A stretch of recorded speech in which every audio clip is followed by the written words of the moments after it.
Hello dear students, हम लोग हमारी डीपीपीज डिस्कस कर रहे थे। डीपीपी में हम लोग वेक्टर्स की डीपीपी कर रहे थे और वेक्टर्स में डीपीपी 2.2 हमने स्टार्ट करी थी, जिसमें अभी तक हमने 18 क्वेश्चंस को सॉल्व किया था। चलिए अब हम लोग आगे बढ़ते हैं, हमारे अगले क्वेश्चन पे आते हैं, which is our question number 19। और क्वेश्चन में दिया गया है कि resultant of which of the following may be equal to 0। तो यहाँ पर तीन वेक्टर्स को लेके बात करी गई है और पूछा जा रहा है कि इनमें से किसका रिजल्टेंट हमारा 0 हो सकता है। राइट, तो यहाँ पर वेक्टर्स हमारे क्या क्या दिए गए हैं, उनका मैग्नीट्यूड बताया गया है 10 newton, 10 newton and 10 newton. Option B में 10 न्यूटन, 10 न्यूटन, 25 न्यूटन। सी में it is 10 newton, 10 newton and 35 newton. And D में नन ऑफ दीज।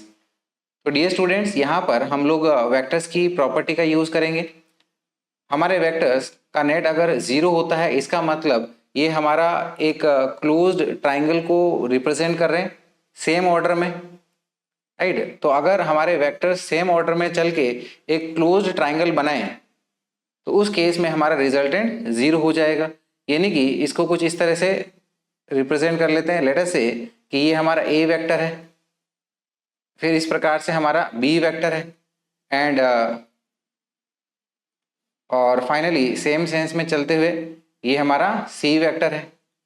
तो देखिएगा, ये हो गया हमारा ए वेक्टर, ये बी वेक्टर और ये हो गया सी वेक्टर। और बोला जा रहा है कि इनका रिजल्टेंट 0 है, यानी कि ए vector plus B vector plus C vector is equal to 0 vector. तो यहां पर हम लोग ट्राइंगल की प्रॉपर्टी का यूज कर सकते हैं। ट्राइंगल की प्रॉपर्टी क्या कहती है कि कोई भी ट्राइंगल के दो छोटे साइड्स हमेशा ही जो सबसे बड़ी वाली साइड है उससे बड़े होंगे। राइट, जैसे यहाँ पर हम लोग ऑप्शन ए में देख सकते हैं सभी साइड्स हमारे इक्वल है। तो यहाँ पर 10 न्यूटन 10 न्यूटन का प्लस करेंगे तो ये हमारा 20 न्यूटन आ जाएगा और 20 न्यूटन ऑब्वियसली 10 न्यूटन से बड़ा है, तो यानी कि ये हमारा ऑप्शन हो सकता है।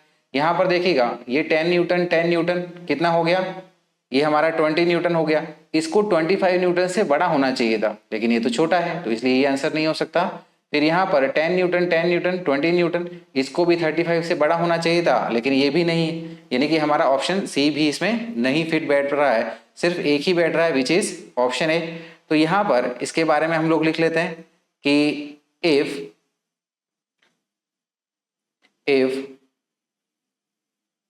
3 vectors form a triangle in the same order, then the resultant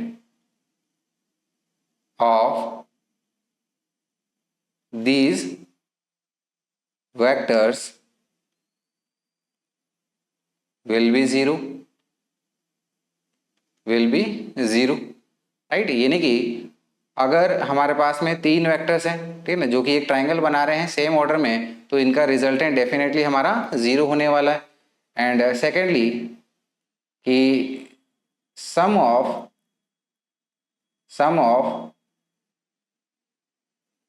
to smaller sides of a triangle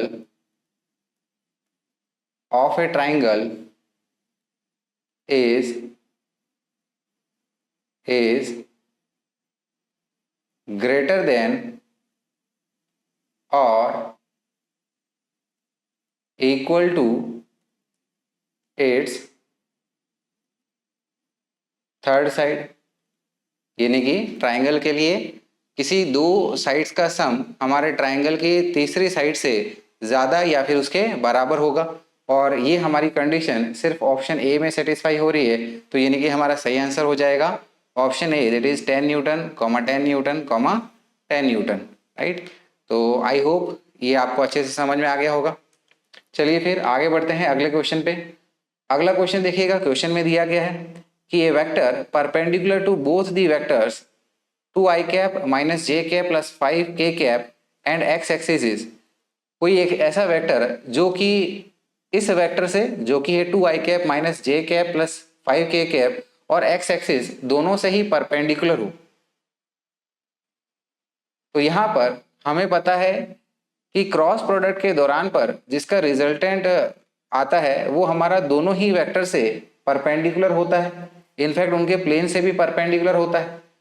तो यानी कि अगर हम लोग इस वेक्टर को ए वेक्टर से रिप्रेजेंट करते हैं, इसको अगर हम लोग ए वेक्टर से रिप्रेजेंट करते हैं, that is 2i cap minus J cap plus 5k cap and B vector X axis के अलोंग है, यानी कि ये हो गया हमारे पास में आई कैप। तो अगर इन दोनों का हम लोग क्रॉस प्रोडक्ट करते हैं तो वो क्रॉस प्रोडक्ट हमारा ए वेक्टर और बी वेक्टर से दोनों से ही परपेंडिकुलर होगा, राइट। तो यानी कि हम लोग कह सकते हैं कि ए वेक्टर क्रॉस बी वेक्टर क्या आ जाएगा हमारे पास में, it is 2i cap minus J cap plus 5k cap cross product with I cap. तो यहाँ पर क्रॉस प्रोडक्ट करते हैं तो आई cap cross I cap obviously 0 होता है, और फिर हम लोग इसकी बात करते हैं, this is -1 into 1 and this is J cap cross I cap plus 5 into 1 K cap cross I cap, K cap cross I cap, it will give you this is your -1 और J cap cross I cap is your minus K cap, यानी कि ये आ गया हमारे पास में -1 into minus K cap plus K cap cross I cap is J cap, यानी कि ये आ गया हमारे पास में 5j कैप। तो इसका मतलब है कि हमारे पास क्या आ गया, ये 5j cap plus K cap. इसका मतलब है कि 5j cap plus K cap ये हमारा ए वेक्टर से भी परपेंडिकुलर है और बी वेक्टर से भी परपेंडिकुलर है, यानी कि हमारा सही आंसर हो गया option C which is 5j cap plus K cap.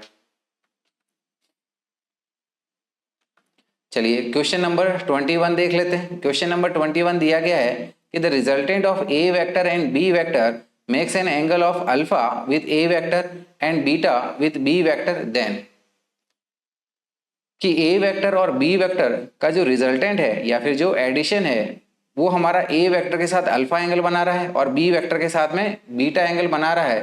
तो यहाँ पर ऑप्शन में दी गई कौन सी कंडीशन सही हो सकती है ये हमसे पूछ लिया गया। तो देखिएगा ऑप्शन ए में दिया गया है कि alpha is less than beta vector beta, B में alpha is greater than beta if magnitude of A vector is less than magnitude of B vector, C option alpha is less than beta if magnitude of A is equals to magnitude of B, D option alpha is less than beta if magnitude of A is less than magnitude of B vector। सो देखिए हमारी situation को देखते हैं कि हमारे पास में इस प्रकार से ये दो वेक्टर्स को कंसिडर कर लो, A वेक्टर और B वेक्टर को, तो इनका जो रिजल्टेंट होगा इसको हम लोग parallelogram law of vector addition से ऑब्टेन कर लेते हैं, ये इस प्रकार से। तो इसका जो रिजल्टेंट है वो हमारा इस प्रकार आ जाएगा। लेट अस से इसको हम लोग आर वेक्टर बोल लेते हैं। So R vector is basically A vector plus B vector, और बोला गया कि ये जो रिजल्टेंट है ए वेक्टर के साथ में अल्फा एंगल बना रहा है और बी वेक्टर के साथ में बीटा एंगल बना रहा है। तो देखिएगा हमें ये पता है कि हमारा ये जो रिजल्टेंट है वो उस वेक्टर के अलोंग ज्यादा इंक्लाइंड होगा जिसका मैग्नीट्यूड बड़ा होगा, right.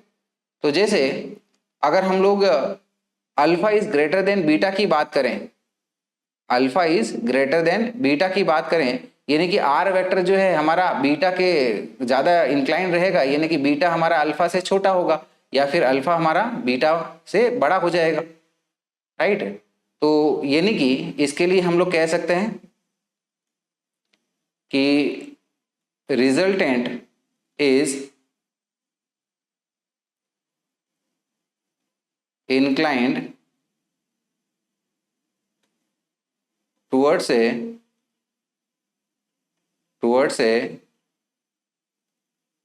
vector having greater magnitude, यानी कि दो वेक्टर्स का रिजल्टेंट उस वेक्टर के अलोंग ज्यादा इंक्लाइंड होगा या फिर उस वेक्टर के अलोंग छोटा एंगल बनाएगा जिसकी साइड बड़ी होगी। तो यहाँ पर ऑप्शन के अकॉर्डिंगली हम लोग कह सकते हैं कि हमारा ऑप्शन बी सही हो जाएगा कि अल्फा की वैल्यू बीटा से ज्यादा होगी अगर हमारा ए वेक्टर का मैग्नीट्यूड बी वेक्टर से कम होगा। तो यानी कि बी वेक्टर का मैग्नीट्यूड ज्यादा है तो हमारा बीटा कम हो गया और अल्फा ज्यादा हो गया, राइट। तो देखिएगा, फिर आगे बढ़ते हैं, अगले क्वेश्चन पे आ जाते हैं। अगला क्वेश्चन ये हमें दिया गया है कि the vector that must be added to the vectors I cap minus 2j cap plus 3k cap and 6i cap plus 3j cap minus 7k cap so that the resultant vector is a unit vector along the y axis। तो बोला गया है कि यहाँ पर इन दो vector के साथ में कौन सा एक और एडिशनल वेक्टर ऐड करना चाहिए ताकि इन तीनों वेक्टर का रिजल्टेंट हमारा y एक्सिस के अलोंग आ जाए, यानी कि रिजल्टेंट हमारा j कैप हो जाए।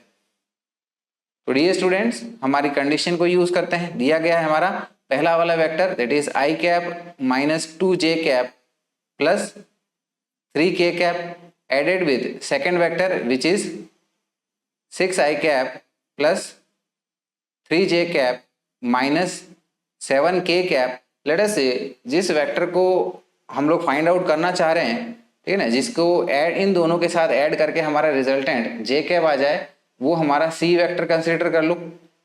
सो it will be equals to j cap. तो यहां पर ये देखिएगा i cap plus 6i cap, ये हमारा 7i कैप आ गया, minus 2j cap plus 3j cap, ये हमारा j कैप बन गया है, minus right this is minus 7k cap plus 3k cap, यानी कि ये आ गया हमारा minus 4k cap plus c vector is equal to j cap. तो यहां से अब हम लोग c वेक्टर की वैल्यू फाइंड कर सकते हैं, j कैप को इधर की तरफ लेके आ जाएगा, ठीक है। तो या फिर इन पूरे टर्म्स को आप इधर ले जाए, तो यहाँ पर इन पूरे टर्म्स को इधर की तरफ शिफ्ट कर लेते हैं, तो ये आ जाएगा हमारा c vector is equal to j cap minus of 7i cap plus j cap minus 4k cap is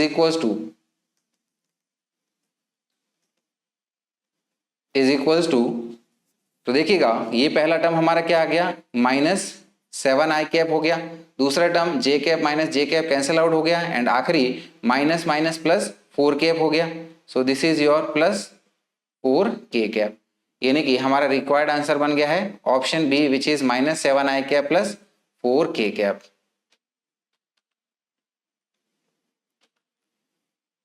चलिए आगे बढ़े, अगले क्वेश्चन पे आते हैं which is our question number 23। देखिएगा क्वेश्चन नंबर 23 में दिया गया है कि if a unit vector is represented by 0.5i cap plus 0.8j cap plus ck cap then the value of c is. अगर एक यूनिट वेक्टर को इस प्रकार से डिनोट किया जाए, बताया जाए या फिर एक्सप्रेस किया जाए कि it is 0.5i cap plus 0.8j cap plus ck cap, तो हमसे पूछा गया है कि यहाँ पर इस c की वैल्यू कितनी है। तो हम लोग यहाँ पर यूनिट वेक्टर की प्रॉपर्टी यूज करते हैं। यूनिट वेक्टर यानी कि ऐसा वेक्टर जिसका मैग्नीट्यूड हमारा 1 हो, तो क्योंकि इसका मैग्नीट्यूड 1 है तो हम लोग कह सकते हैं इसका मैग्नीट्यूड यानी कि 0.5 का स्क्वायर प्लस 0.8 का स्क्वायर प्लस c स्क्वायर, ये पूरा हमारा अंडर रूट में इज इक्वल टू 1 होना चाहिए। तो 0 पॉइंट दोनों साइड का स्क्वायर कर लेंगे, तो यहाँ पर 0.5 का स्क्वायर इज 0.25, 0.8 का square is 0.64 plus c square is equal to 1 का स्क्वायर इज 1। तो ये बन गया हमारा 0.25 plus 0.64 is 0.89 plus c square is equal to 1, और हम लोग यहाँ से कह पाएंगे कि c square is equal to, इसको इधर भेज दीजिएगा तो ये आ जाएगा 1 माइनस 0.89 इज इक्वल टू 0.11, यानी कि फाइनली हम लोग कह पाएंगे कि c is equal to under root of 0.11 इस प्रकार से, यानी कि सही आंसर हो गया हमारा option B which is under root of 0.11। Question number 24 में दिया गया है कि ए vector and B vector are two vectors given by A vector is equal to 2i cap plus 3j cap and B vector given by 2i cap plus 4j cap. तो A vector और B vector हमें proper components के form में express करके दिया हुआ है।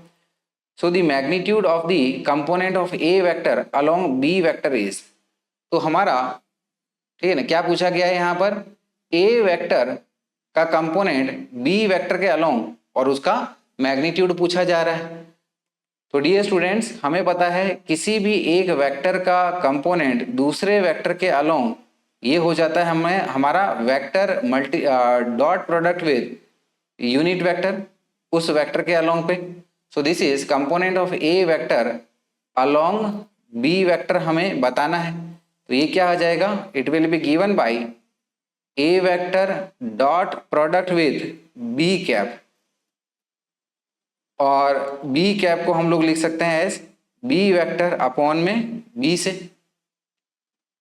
सो it will be given by, numerator में हमें डॉट प्रोडक्ट करना है, तो ये आ जाएगा हमारा 2i cap plus 3j cap dot product with B vector जो कि है हमारे पास में 2i cap plus 4j cap whole divided with B का मैग्नीट्यूड क्या हो जाएगा, 2 का स्क्वायर प्लस 4 का square. So this is 2 square plus 4 square, ये पूरा हमारा अंडर रूट में इज इक्वल्स टू, ठीक है, डॉट प्रोडक्ट कर रहे हैं तो ये आ जाएगा 2 into 2, this is 2 into 2 plus 3 into 4, 3 into 4 divided with under root of 2 का स्क्वायर इज 4 एंड 4 का स्क्वायर इज 16। तो न्यूमरेटर आ जाएगा हमारे पास में 2 इंटू 2 यानी कि 4 आ गया, plus 3 into 4 is 12 divided with under root of 20, क्योंकि 4 प्लस 16 हमारा 20 हो गया। तो न्यूमरेटर में यहाँ पर 4 प्लस 12 यानी कि 16 हो गया, divided with under root of 20 इस प्रकार से।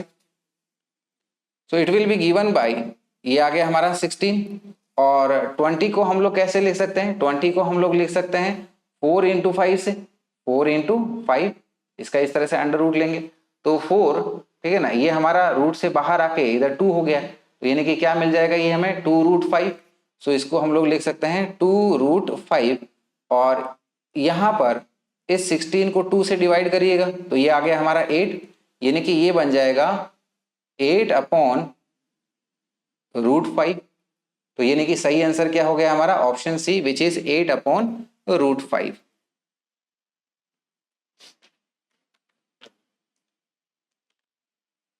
चलिए अगला क्वेश्चन देखिए।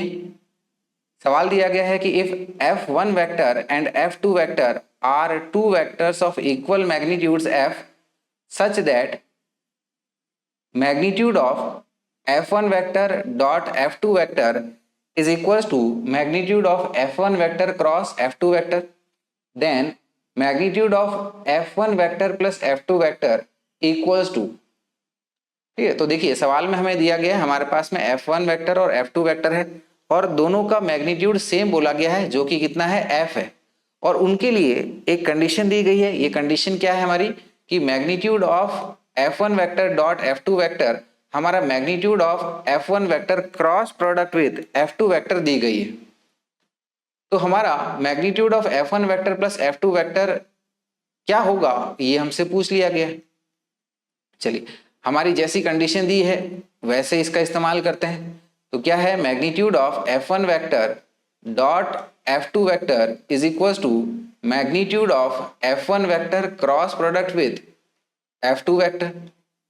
तो यहाँ पर ये f1 vector dot f2 vector को यूज कर लेते हैं, a vector dot b vector is equal to A B cos theta, यानी कि ये आ गया हमारा f1 into f2 cos theta, where theta is angle between f1 vector and f2 vector. तो सेम यहाँ पर मैग्नीट्यूड ऑफ क्रॉस प्रोडक्ट जो कि होता है f1 into f2 sine theta, तो दोनों साइड से इस f1 इंटू f2 और f1 इंटू f2 को कैंसिल आउट करिएगा, और ये cos थीटा इधर sin थीटा के डिवाइड में डाल दीजिएगा जो कि हमारा tan थीटा होता है। देयरफॉर हम लोग कह सकते हैं कि tan theta is equal to 1 हो जाएगा। और वी कैन से कि theta is equal to tan inverse of 1 which is 45 degree. तो हमें फाइनली अब ये बताना है क्या, that is magnitude of f1 vector plus f2 vector. तो दो वेक्टर्स का मैग्नीट्यूड, रिजल्टेंट का मैग्नीट्यूड हमें पता है, it is given by under root में a square plus B square plus 2ab cos theta. तो यहाँ पर दोनों का मैग्नीट्यूड सेम है, तो ये आ गया F square plus F square 2 into f1 into f2 यानी कि 2 into F into F cos theta which is 45 degree, जो कि अभी हमने निकाला। तो ये बन जाएगा हमारा अंडर रूट में F square plus F square यानी कि ये आ गया हमारा 2f स्क्वायर प्लस ये हमारा 2f square into cos 45 degree is 1/√2। ये पूरा हमारा अंडर रूट में चल रहा है। तो यहाँ पर क्या करिएगा, सबसे पहले ये √2 और 2 को हम लोग √2 इंटू √2 लिख सकते हैं, तो ये हमारा √2 आ गया। और दोनों टर्म से एफ स्क्वायर कॉमन ले लीजिएगा और फिर उसको अंडर रूट से बाहर निकाल लीजिएगा। तो यानी कि ये आ जाएगा हमारा एफ अंडर रूट में, इधर से क्या बचेगा 2 प्लस इधर से क्या बचेगा √2। ये पूरा हमारा अंडर रूट में आ गया। यानी कि कौन सा ऑप्शन हमें दिख रहा है इसके अकॉर्डिंगली, हमें हमारा ऑप्शन ए ये सही आंसर मिल रहा है।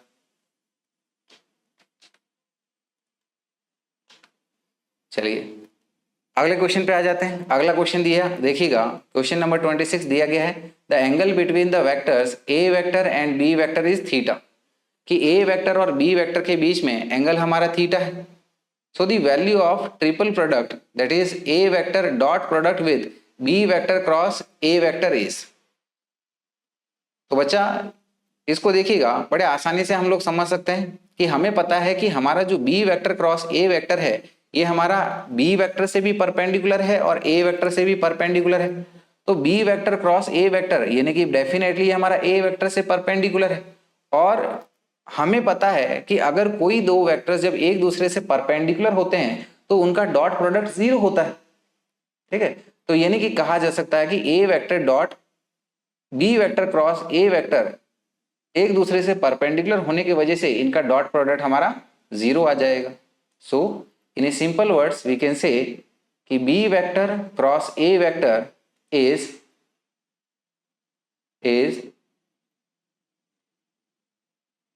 perpendicular to a vector, hence we can say कि a vector dot product with b vector cross a vector will be 0। यानी कि सही आंसर हो गया हमारा ऑप्शन बी विच इज 0।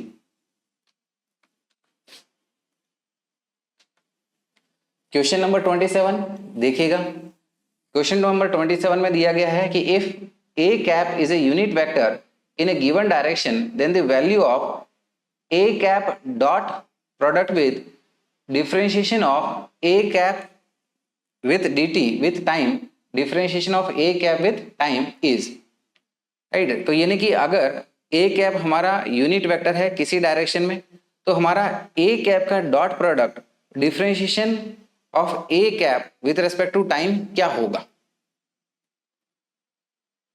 तो देखिएगा बड़ी सिंपल सी बात है कि अगर हमारे पास में a कैप यूनिट वेक्टर है तो यूनिट वेक्टर्स का मैग्नीट्यूड हमारा 1 होता है यानी कि वो एक कांस्टेंट होता है और कांस्टेंट का डिफरेंशिएशन 0 होता है यानी कि ये टर्म हमारा क्या हो जाएगा 0 हो जाएगा।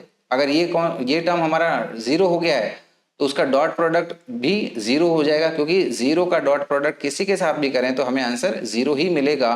So in our simple words we can say कि a cap is a unit vector in a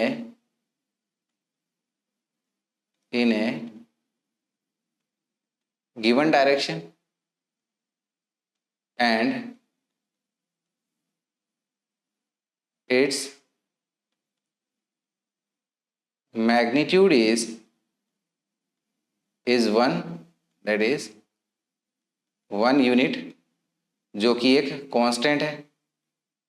जो कि क्या है, एक कांस्टेंट है। So therefore we can say कि A cap dot product with D A cap by D T, right, जिसमें D A cap by D T ये हमारा जीरो हो गया, तो हमें क्या आंसर मिल जाएगा, zero. So our correct answer will be option A which is zero.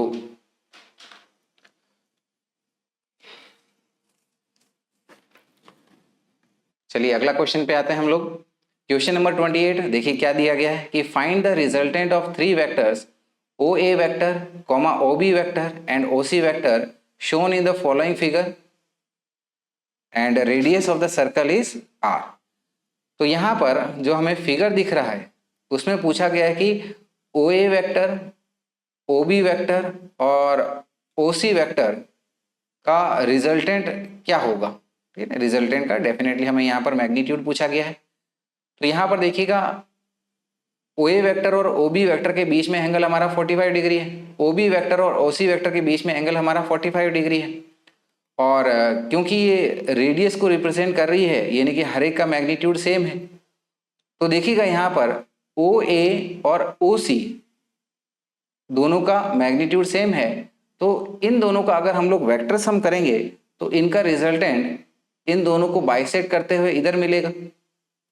और हमें पता है कि कोई दो वेक्टर्स जिनका मैग्नीट्यूड सेम हो उनका रिजल्टेंट, राइट, उनका रिजल्टेंट होता है ट्वाइस ऑफ जो भी हमारा वेक्टर है। यहाँ पर कोई एक वेक्टर मान लीजिएगा, इसको आर कंसिडर कर रहे हैं, आर, इन दोनों के बीच का आधा एंगल, तो पूरा हमारा कितना है 90, राइट, तो कॉस ऑफ 45 डिग्री हो जाएगा। तो ये हमारा ओ ए और ओ सी का रिजल्टेंट आ गया ये इस प्रकार से।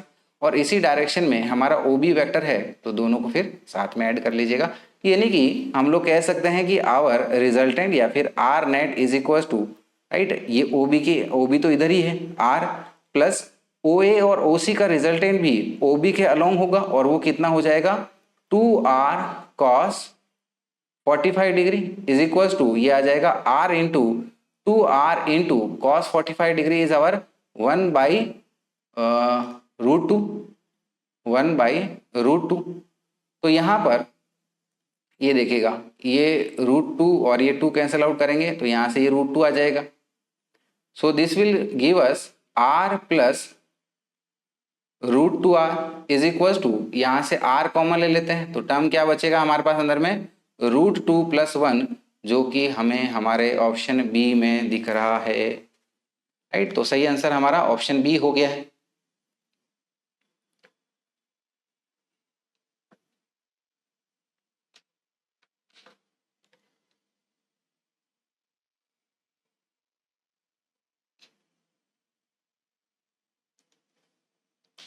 तो चलिए अगले क्वेश्चन पे आते हैं, which is our question number 29। Question number 29 देखिएगा क्या दिया गया है कि if A vector is equal to 3i cap plus 4j cap and B vector is equal to 7i cap plus 24j cap, then the vector having the same magnitude as B vector and parallel to A vector is, कि अगर हमें A vector दिया गया है as 3i cap plus 4j cap और B vector दिया गया है as 7i cap plus 24j cap, तो ऐसा वेक्टर बताइए जिसका मैग्नीट्यूड तो बी वेक्टर के बराबर हो लेकिन जिसकी डायरेक्शन ए वेक्टर के अलोंग हो। तो मान लीजिएगा कि ऐसा वेक्टर हमारा आर वेक्टर है, तो जिसका मैग्नीट्यूड किसके बराबर है, बी के बराबर, डायरेक्शन किसके अलोंग है, ए कैप। जैसे कि हम लोग वेक्टर को लिखते हैं पहले उसका मैग्नीट्यूड फिर उसकी डायरेक्शन से, तो यहाँ पर मैग्नीट्यूड बी वेक्टर के बराबर होना चाहिए और डायरेक्शन ए वेक्टर के अलोंग होना चाहिए। तो चलिए सबसे पहले यहाँ पर बी वेक्टर का मैग्नीट्यूड निकाल लेते हैं। तो बी वेक्टर का मैग्नीट्यूड निकालना है तो यानी कि क्या करना है, इसमें under root of B vector के जो कंपोनेंट्स है उनका स्क्वायर में एडिशन कर देना है। तो ये आ गया हमारे पास में 7 स्क्वायर प्लस 24 स्क्वायर। 7 का स्क्वायर क्या होता है 49 और 24 का स्क्वायर अगर आपको पता होगा तो ये होता है 576 is equal to under root में 49 प्लस 576 करेंगे तो ये आ जाएगा हमारे पास में 625 और 625 का स्क्वायर होता है यानी कि ये आ जाएगा हमारे पास में 25। इसी तरह से अगर हम लोग ए कैप की बात करें तो ए कैप होता है A vector upon magnitude of A vector, is equal to 3i plus 4j, right. ये हमारा ए वेक्टर हमें दिया गया है और इसी का मैग्नीट्यूड निकालेंगे तो इनके कंपोनेंट्स का स्क्वायर हम लोग आपस में ऐड कर देंगे, it is 3 square plus 4 square हो गया। So it will be 3i plus 4j divided with, we know कि 3 स्क्वायर प्लस 4 स्क्वायर ये हमारा 9 प्लस 16 यानी कि 25 होता है और 25 का अंडर रूट हमारा 5 होता है। तो फाइनली अब हम लोग आर वेक्टर को बता सकते हैं। आर वेक्टर क्या हो जाएगा हमारे पास में, इट इज ba और b हमारे पास कितना आया 25 और a हमारा कितना है, this is 3i plus 4j divided with 5, इस प्रकार से। तो यहाँ पर इस 25 को 5 से डिवाइड करिएगा तो ये 5 आ गया और 5 को अब हम लोग अंदर में मल्टीप्लाई कर लेंगे तो क्या आ जाएगा, 5 into 3 is 15i plus 5 into 4 is 20j, यानी कि सही आंसर जो हमें दिख रहा है वो है हमारा ऑप्शन डी में, which is 15i plus 20j। चलिए अगले क्वेश्चन पे आ जाते हैं हम लोग। अगला क्वेश्चन देखिएगा, दिया गया है कि let A vector is equal to i a cos theta plus j a sin theta be any vector and another vector b vector which is perpendicular to a vector can be expressed as, कि अगर हमारे पास में a vector कुछ इस प्रकार से दिया गया है तो हमें b वेक्टर बताना है जो कि हमारा a वेक्टर से परपेंडिकुलर है और b वेक्टर को हमें हमारे ऑप्शंस के अकॉर्डिंगली चूज करना है कि वो हमारा कौन सा वेक्टर हो सकता है। लेकिन बी वेक्टर ए वेक्टर से परपेंडिकुलर भी होना चाहिए और क्योंकि बी वेक्टर हमारा ए वेक्टर से परपेंडिकुलर है तो हम लोग डॉट प्रोडक्ट की परपेंडिकुलर वाली प्रॉपर्टी यूज कर लेते हैं जो कि कहती है कि अगर कोई दो वेक्टर्स एक दूसरे से परपेंडिकुलर है तो उनका डॉट प्रोडक्ट डेफिनेटली 0 होगा। ठीक है, तो यही बात बोल लेते हैं कि dot product of two perpendicular vectors is 0, right? So therefore we can say कि a vector dot product with b vector ये हमें 0 दे देगा। तो हम लोग यहाँ पर b वेक्टर के लिए हर एक ऑप्शन को चेक कर लेते हैं। तो पहला ऑप्शन यूज करते हैं a vector dot b vector के लिए। तो a वेक्टर जैसे दिया है वैसे ही पुट कर लो। यहाँ पर क्या है, i a cos theta plus j a sine theta dot product with b vector, इसको ले लो। क्या है ये, i b cos theta minus j b sine theta, इस प्रकार से। So it will give you, ठीक है ना, आई और ये i का डॉट प्रोडक्ट 1 होता है तो ये आ गया हमारे पास में a b cos square theta. So this is a b cos square theta. फिर इसी प्रकार से j डॉट j 1 होता है यानी कि क्या आ गया हमारे पास में minus of a b sine theta into sine theta is sine square theta. दोनों में से हम लोग ए बी कॉमन ले सकते हैं, ए बी कॉमन ले लिया तो ये क्या आ जाएगा cos square theta minus sine square theta, जो कि हमें 0 तो नहीं मिल रहा है, यानी कि ये दोनों वेक्टर्स एक दूसरे से परपेंडिकुलर नहीं हो सकते। बढ़िया, अगला ऑप्शन चेक कर लेते हैं। फिर अगला ऑप्शन दिया गया है, ठीक है ना, वापस से वही हमें ए वेक्टर पुट कर लेना, that is I a cos theta plus j a sine theta dot product with, इस बार बी वेक्टर को ये वाला वेक्टर ले लेंगे। ठीक है, तो क्या हो जाएगा ये dot product with I b sine theta minus j b cos theta is equals to, dot product करना है हमें तो क्या हो जाएगा हमारे पास में ये a b sine theta cos theta, a b sine theta cos theta, फिर ये आ जाएगा हमारे पास में minus A B sine theta cos theta, so this is minus A B sine theta cos theta, दोनों टर्म्स हमारे सेम ही हैं, एक प्लस में माइनस में, यानी कि रिजल्टेंट क्या हो गया, जीरो। तो क्योंकि इनका डॉट प्रोडक्ट हमें जीरो मिल रहा है, यानी कि ये कहा जा सकता है कि बी वेक्टर हमारा ये वाला वेक्टर हो जाएगा। तो ऑप्शन के अकॉर्डिंगली हमने चेक किया तो हमें ऑप्शन बी मिल गया है। लेकिन अगर आप सी और डी के लिए चेक करोगे तो देखिएगा वहां पर आपको यही मिलेगा कि उनका डॉट प्रोडक्ट आपको जीरो नहीं मिलेगा, यानी कि ये आंसर हमारे नहीं हो सकते हैं। तो ये आपको एज एन एक्सरसाइज ट्राई करने के लिए देता हूँ। सी और डी वेक्टर का भी आप डॉट प्रोडक्ट करिए ए वेक्टर के साथ और डेफिनेटली वो आपको जीरो नहीं मिलेगा। चलिए फिर आगे बढ़ जाते हैं हम लोग अगले क्वेश्चन की तरफ। तो देखिए अगला क्वेश्चन ये दिया गया है हमें कि if two vectors which are given by 2i cap plus 3j cap plus k cap and minus 4i cap minus 6j cap minus lambda k cap are parallel to each other then value of lambda is. तो बोला गया है कि अगर हमारे पास में ये दो वेक्टर्स है और दोनों एक दूसरे से पैरेलल है, पैरेलल होना यानी कि उन दोनों के बीच में एंगल थीटा हमारा 0 डिग्री होना, तो हमारे यहाँ पर लैम्डा की वैल्यू क्या होगी। ठीक है, तो देखिए अगर ये हमारे दोनों वेक्टर्स एक दूसरे से पैरेलल है तो इनके कंपोनेंट्स का रेशियो सेम होगा। ठीक है ना, तो ये हमारे पैरेलल वेक्टर्स की कंडीशन होती है। तो इसी से हम लोग हमारे इस लैम्डा की वैल्यू को निकाल पाएंगे। So in simple words we can say कि फॉर टू पैरेलल वेक्टर्स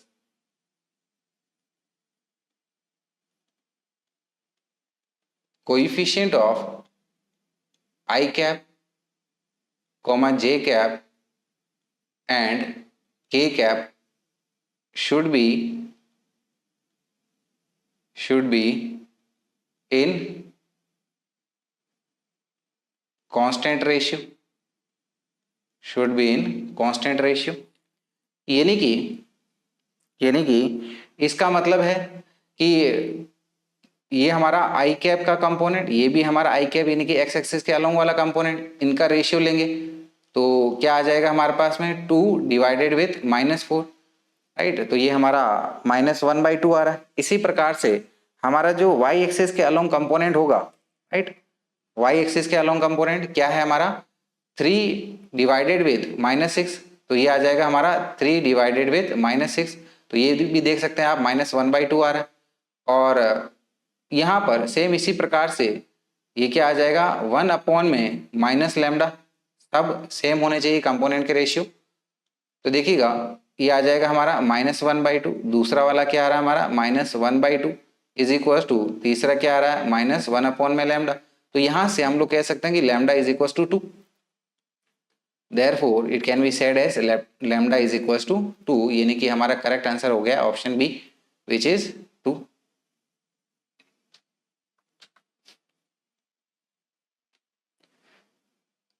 तो अगले क्वेश्चन पे आते हैं हम लोग, which is our question number 32। Question number 32 में दिया गया है कि if P vector plus Q vector is equal to R vector and magnitude of P vector is equal to magnitude of Q vector is equal to √3 and magnitude of are vector is equal to 3, then the angle between P vector and Q vector is. तो हमें vector की ये condition दे रखी है कि P vector और Q vector का addition या रिजल्टेंट हमारा आर वेक्टर है। पी वेक्टर और क्यू वेक्टर दोनों का मैग्नीट्यूड सेम है जो कि √3 के बराबर है, और जो रिजल्टेंट है उसका मैग्नीट्यूड हमारा 3 है। तो यहाँ पर पी वेक्टर और क्यू वेक्टर के बीच में एंगल कितना होगा। देखिए बड़ा आसान सा सवाल है ये, और हमें सिंपली वेक्टर के मैग्नीट्यूड वाली प्रॉपर्टी का यूज करना है। तो रिजल्टेंट क्या होता है हमारे पास में, ठीक है ना, जैसे यहाँ पर रिजल्टेंट P और Q को मिलके बन रहा है तो क्या आ जाएगा ये magnitude of P square plus magnitude of Q square plus 2PQ cos theta. तो हमें दिया गया है कि रिजल्टेंट का मैग्नीट्यूड 3 है, तो इसको हम लोग 3 पुट कर लेते हैं। अंडर रूट में P और Q का मैग्नीट्यूड सेम है जो कि हमारा √3 है, तो ये आ गया हमारा √3 का स्क्वायर प्लस √3 का square plus 2 into √3 cos theta, और ये पूरा हमारा अंडर रूट में चल रहा है। दोनों साइड का स्क्वायर कर लेते हैं, तो 3 का स्क्वायर हमारा 9 हो जाएगा, ये अंडर रूट हट जाएगा और √3 का स्क्वायर इज 3 प्लस इसी तरह से √3 का square is 3 plus 2 into √3 into √3 3 हो गया, तो 3 इंटू 2 यानी कि 6 आ गया, तो ये आ गया हमारा 6 cos थीटा, राइट। तो यहाँ पर 6 cos थीटा को इधर ही रहने दो, 3 + 3 हमारा 6 होता है, इसको आप 9 के साथ सब्ट्रैक्ट कर लोगे तो 3 आ जाएगा, यानी कि कहा जा सकता है कि ये हो गया हमारे पास में 6 cos theta is equal to 3, और यहाँ पर इस 6 को 3 से डिवाइड करिएगा तो ये हमारा 2 टाइम्स चला जाएगा, यानी कि फाइनली कह सकते हैं कि हम लोग cos थीटा की वैल्यू हमारी 1/2 है, लेकिन हमें तो थीटा चाहिए, तो थीटा क्या आ जाएगा, थीटा बहुत आसान, ये आ जाएगा हमारा cos इनवर्स ऑफ 1/2, जो कि हमें पता है कि 60 डिग्री होता है, और 60 डिग्री को रेडियंस में लिखें तो ये आता है हमारा π/3 रेडियंस के बराबर, तो यानी कि सही आंसर है हमारा option C which is π/√3।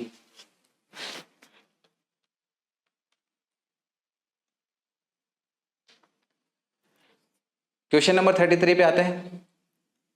Question number 33 दिया गया है कि the angle which the vector A vector is equal to 3i cap plus 6j cap plus 2k cap makes with the coordinate axes are. तो यहाँ पर ये जो हमारा ए वेक्टर है, कोऑर्डिनेट एक्सेस यानी कि एक्स एक्सिस, वाई एक्सिस और जेड एक्सिस के साथ में क्या क्या एंगल बना रहा होगा, ये हमसे पूछ रहा है। तो कोई भी वेक्टर एक्स एक्सिस के साथ जो एंगल बनाता है उसको हम लोग अल्फा से बताते हैं, वाई एक्सिस के साथ जो एंगल बना रहा होता है उसको हम लोग बीटा से बताते हैं, और जेड एक्सिस के साथ जो एंगल बना रहा होता है उसको हम लोग गामा से बताते हैं, यानी कि हमें यहाँ पर अल्फा, बीटा और गामा की ये वैल्यू चाहिए। तो देखिएगा, इसको हमारा ए वेक्टर का मैग्नीट्यूड हम लोग पहले निकाल लेते हैं, क्या आ जाएगा, इनके कंपोनेंट्स का स्क्वायर का एडिशन और फिर उसका पूरा अंडर रूट, तो यानी कि ये आ जाएगा हमारे पास में अंडर रूट ऑफ 3 का स्क्वायर प्लस 6 का स्क्वायर प्लस 2 का square, and it will be given bye 3 का स्क्वायर इज 9 प्लस 6 का स्क्वायर इज 36 प्लस 2 का स्क्वायर इज 4, ये पूरा हमारा अंडर रूट में चल गया, is equal to under root of 9 + 36 + 4, यानी कि ये आ गया हमारे पास में 49, और 49 का अंडर रूट लें तो ये आ गया हमारा 7, क्योंकि 7 का स्क्वायर 49 होता है। तो अब हमें ए वेक्टर एक्स एक्स के साथ जो एंगल बनाता है इसको हम लोग अल्फा से लिखते हैं, एंड अल्फा, राइट, डायरेक्शन का साइन की प्रॉपर्टी से हम लोग इसको बोल सकते हैं कि alpha is equal to cos inverse of X upon A, या फिर ये हो जाएगा cos inverse of A X, क्या है, ठीक है ना, ये आपका एक्स एक्सिस का long component this is 3 upon में मैग्नीट्यूड 7, तो ये आ गया कॉस इनवर्स ऑफ 3/7। सेम इसी प्रकार से बीटा क्या आ जाएगा हमारे पास में, cos inverse of A Y upon A, और it can be written as cos inverse of A Y कितना है, 6 है, तो ये आ गया 6 डिवाइडेड विद ए का मैग्नीट्यूड दिस इज 7, फिर गामा, ठीक है ना, यानी कि ए वेक्टर जो जेड एक्सिस के साथ एंगल बना रहा है, this can be given by cos inverse of a z upon a is equal to, ये हो गया हमारे पास में cos inverse of a z, यानी कि ये रहा हमारा 2, so this is 2 divided with 7, इस प्रकार से। तो ऑप्शन में चेक करें तो अल्फा, बीटा और गामा की वैल्यू हमें ऑप्शन ए में दिख रही है, तो यानी कि सही आंसर हो गया हमारा ऑप्शन ए। अगले क्वेश्चन पे आ जाते हैं। क्वेश्चन दिया गया है कि resultant of 2 vectors of equal magnitude A is, right, resultant of 2 equal vectors, sorry, resultant of 2 vectors of equal magnitude A is, तो दो वेक्टर्स का जिनका मैग्नीट्यूड सेम है, राइट, उनके रिजल्टेंट के बारे में क्या कहा जा सकता है, ये हमें ऑप्शन में दिया गया कि ऑप्शन है it is √3a at 0 degree, √2a at 90 degree, 2a at 120 degree and a at 180 degree. चलिए देखते हैं इसको। तो देखिएगा, हमें पता है कि अगर हमारे पास में दो वेक्टर्स हों जिनका मैग्नीट्यूड सेम हो तो उनके रिजल्टेंट के बारे में हम लोग कह सकते हैं कि रिजल्टेंट ऑफ 2 इक्वल वेक्टर्स इसको हम लोग कह सकते हैं कि it is given by r is equal to 2a cos, है ना, दोनों के बीच में एंगल थीटा हो तो ये आ जाएगा cos थीटा बाई 2। तो चलिए एक एक कंडीशन को चेक कर लेते हैं। तो पहले अगर हमारा angle theta is equal to 0 degree हो तो रिजल्टेंट क्या आ जाएगा, r is equal to 2a cos 0/2 यानी कि 0 डिग्री, और cos 0 डिग्री हमारा 1 होता है यानी कि ये आ गया हमारा 2a। अगला ऑप्शन चेक कर लेते हैं, जब थीटा हमारा 90 डिग्री का हो जाएगा, सो वी कैन से कि for theta is equal to 90 degree, resultant आ जाएगा हमारा 2a cos 90 का half that is 45 degree is equal to 2a cos 45 degree is 1/√2। तो यहाँ पर ये 2√2 से गया तो 2 यानी कि आपका √2 इंटू √2, तो एक √2 से √2 कट गया तो बचा हमारा √2। सो क्या हो गया ये हमारे पास में √2a, यानी कि हमारा ऑप्शन बी एकदम सही है। बाकी ऑप्शन के लिए भी एक बार चेक कर लेते हैं कि उनके लिए क्या वैल्यू मिल रही है हमें। तो अगर हमारे पास में ऑप्शन सी के अकॉर्डिंगली थीटा की वैल्यू 120 डिग्री हो तो आर क्या आ जाएगा, 2a cos 120 डिग्री का हाफ दैट इज 60 डिग्री, तो ये आ गया 2a इंटू कॉस 60 डिग्री होता है हमारा 1/2, तो ये 2 से 2 गया, 2 से 2 चला गया यानी कि क्या बचा हमारे पास में a। And lastly D option को भी चेक कर लेते हैं कि अगर थीटा हमारा 180 डिग्री हो तो रिजल्टेंट क्या आ जाएगा, 2a cos 180 डिग्री का half is 90 degree, and we very well know कि cos 90 डिग्री हमारा 0 होता है, तो ये आंसर आ जाएगा हमारा 0। तो सही आंसर जैसे कि हमने देख लिया था कि ऑप्शन बी है, लेकिन बाकी कंडीशंस को भी हमने चेक कर लिया जिससे आपकी और बेहतर अंडरस्टैंडिंग हो कंसेप्ट को लेके। तो चलिए आ जाते हैं हम लोग हमारे इस डीपीपी के आखिरी क्वेश्चन पे, that is our question number 35। लेकिन प्लीज डियर स्टूडेंट्स, बच्चा लोग आप चैनल को सब्सक्राइब जरूर करिएगा, ठीक है ना, जिससे हमारा मोटिवेशन कॉन्फिडेंस बढ़ता है। हम आपको ज़्यादा से ज़्यादा अच्छे से अच्छा कंटेंट डिलीवर करने की कोशिश करते हैं और बस अच्छा लगता है ये चीज़। आप चैनल को सब्सक्राइब करिए, आपको और बेहतर अच्छा अच्छा कंटेंट मिलता जाएगा।